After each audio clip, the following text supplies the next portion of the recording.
The harbor at the big station is a busy place, and the engines that are there are some of the best workers on the whole island.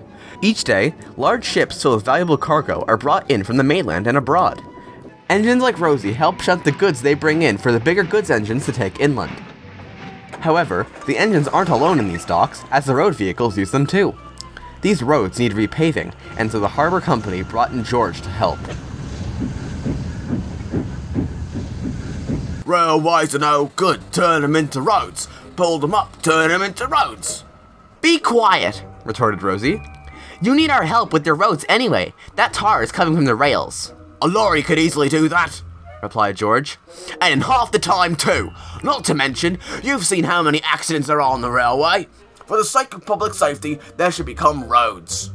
You're one to talk about accidents. James told me once about you running into one of the narrow gauge engine's trains. George said no more. He just scowled and chuffed off to find his work. Roads are the future, George called to nobody in particular.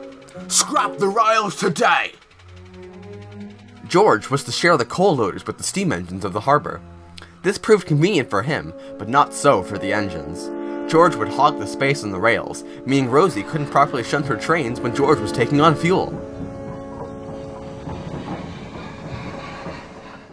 She found herself complaining to the big engines whenever they arrived. He's causing too much trouble for all of us, Rosie grumbled. Someone needs to put him in his place. Oh, don't worry about him. He's always getting into trouble because of his selfishness, Henry said. Don't I know it, Rosie said. Even the lorries hate him. Trust me, Henry said. Leave him to himself. He'll sort himself out, just you wait. I have my doubts, Rosie said to herself as Henry departed.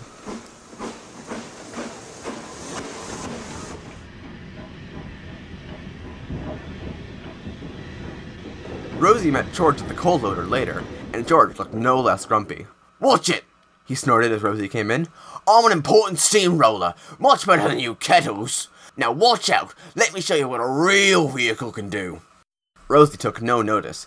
George was surprised at Rosie's lack of response. I'll put you in your place. And almost before he finished loading, he charged Rosie. Whoa, George, called his driver, and he turned him quickly, fighting for control. George, without thinking, ran straight into a pile of coal. George sat there in bewilderment, and Rosie chuckled to herself.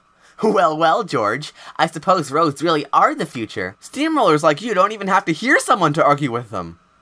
Before George could reply, workmen swarmed him like flies, everyone arguing about whose fault it was.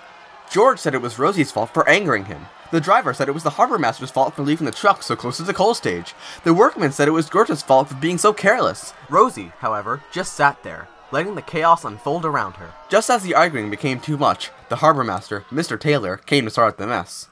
The problem is George, he scowled. His desperation to prove himself superior to the rails this harbour relies on has done nothing but causes problems.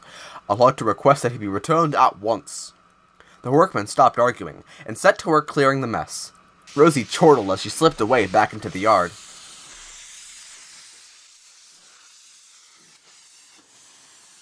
Later that day, Rosie saw George again.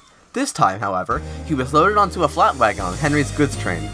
Nice try, George, said Rosie. But with you on this flatbed, I believe I'm confident in saying there's another victory for the rails. George said nothing. He just looked discontently at his roller. You'd never hear him admit it, but this situation had made him learn a valuable lesson that day.